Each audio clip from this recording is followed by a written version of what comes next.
ममता काले, बोलिए।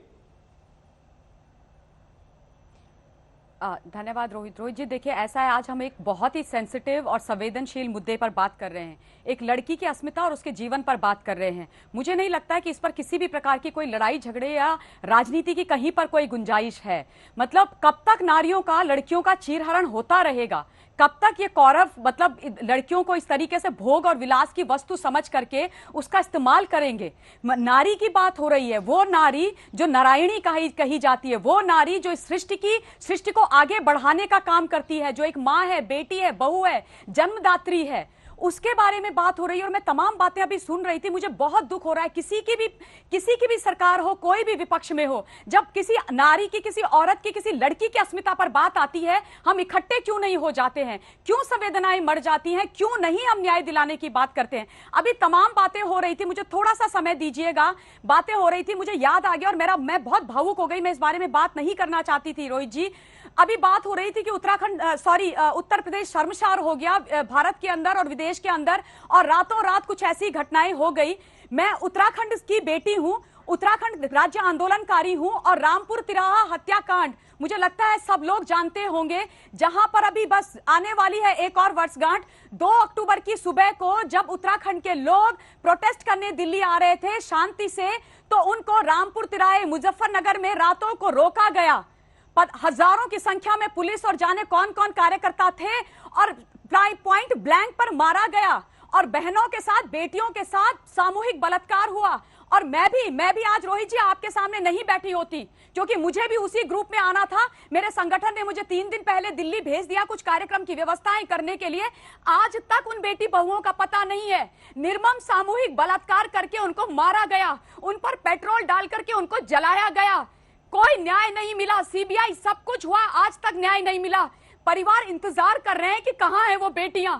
गन्ने के खेतों में रेप हुआ, मुख्यमंत्री जी ने आदेश दिए थे उस वक्त कि गोली मार करके भून दो इन लोगों को, और मैंने वो देखा है। मैं उत्तराखंड राज्य आंदोलनकारी हूं रोहित जी, और उसके बाद जब अस्थि कलश यात्रा हुई थी तो उसकी अगुवाई करी थी मैंने। हजारों की संख्या में उस वक्त पुलिस मेरे पीछे थी।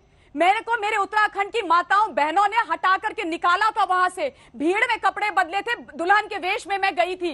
एक रात में 6-6, 7-7 घर बदलने पड़े थे, क्योंकि क्लियर कट ऑर्डर थे उस वक्त उत्तर प्रदेश से। उत्तराखंड उत्तर प्रदेश का हिस्सा होता था कि इस लड़की को, मैं छात्र नेता थी, युवा लड़की थी, इसको पकड़ करके बस निकालो यहाँ से। और सबके मन में एक चीज थी कि अगर ये उनके हाथ पड़ गई तो क्या होगा। ममता जी, आप ये कह रही हैं, मुझे ये बुरा लगता है कि तब से लेके अब तक क्यों चीजें नहीं बदल रही हैं। आप ये कह रही हैं, क्यों चीजें नहीं बदल रही हैं। आप ये कह रही हैं सरकारों के फास्ट ट्रैक कोर्ट बनने हैं तो बने, लेकिन औरतों के साथ ये निर्ममता ना हो। ममता जी, आप ये कह रही हैं सरकारें सब एक सी होती हैं?